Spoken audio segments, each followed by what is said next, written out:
Bonjour, moi c'est Charlène Corbière, on m'appelle aussi Chachou. Je joue pilier à mon grand désespoir. Et je travaille à Leclerc grâce à Fonsorbe parce que je passe des concours en ce moment pour devenir gendarme et Fonsorbe en attendant m'a trouvé du travail. C'est une histoire de famille. Mon père est entraîneur, arbitre et ancien joueur de rugby. Mon frère, maison, tout le monde joue au rugby. Et un jour après, je faisais un sport individuel et je me suis dit pourquoi pas le rugby. Donc j'ai fait de l'UNSS et à l'UNSS on m'a vu et on m'a dit viens t'inscrire dans un club. Oui, ils sont au courant, malheureusement. Ma mère, jusqu'à l'âge de 18 ans, m'a toujours interdit de jouer en club. Elle ne voulait pas que je fasse du rugby. Au grand désespoir de mon papa, qui lui voulait absolument que je joue au rugby. Et je suis partie à Mayotte entre-temps. Et quand je suis revenue de Mayotte, j'étais toute seule sans parents. Et je me suis dit, pourquoi pas m'inscrire dans un club. Donc elle n'a pas eu le choix et je me suis inscrite au rugby. Voilà comment je suis arrivée là. Et ma famille le prend très bien, au contraire, ils font beaucoup de publicité autour. J'ai la famille dans le Tarn, ils font de publicité dans le Tarn, ils viennent nous voir jouer, donc tout le monde le prend bien. Pourquoi le rugby? Alors déjà, je voulais faire un sport d'équipe et je voulais retrouver cette ambiance que je voyais quand j'étais jeune avec mon papa, quand j'allais le voir jouer au rugby, où c'était festif, c'était des amis, c'était tout ça. Et après, c'était un sport de combat. Et je crois que pour me défouler, parce que je suis assez impulsif pour me défouler, il me fallait quand même quelque chose assez hardcore. Alors oui, la première fois où on a dû venir signer à Fonsorbe, il nous a fallu un GPS qui n'a pas marché. Ouais.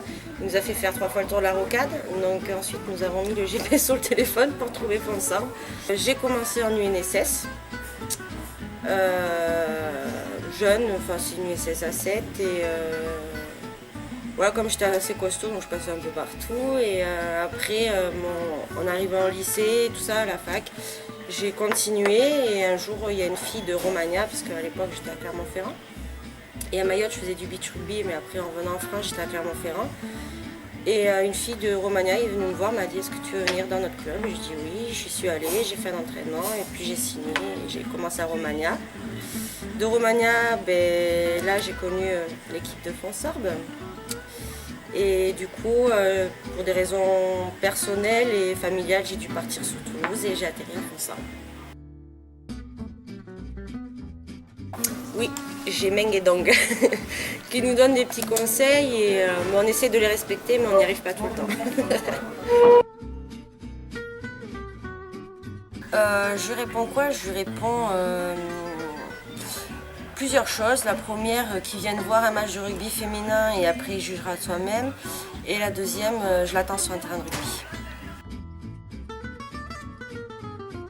C'est bien, c'est différent des hommes. Les troisième mi-temps des hommes, parce que je voyais par rapport à mon papa. Et c'est festif, tout le monde danse, tout le monde rigole, tout le monde est ensemble et tout le monde ne boit pas. Il faut arrêter le cliché, on boit. Bon, il y en a beaucoup qui boivent. Mais moi, par exemple, je suis sérieuse et je ne bois pas.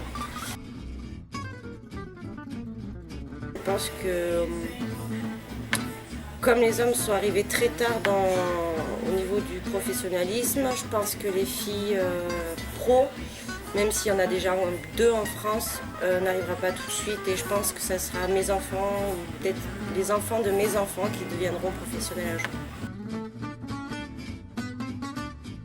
Oui, alors une anecdote, c'est l'année dernière, je revenais de blessure et j'avais pas beaucoup joué de l'année.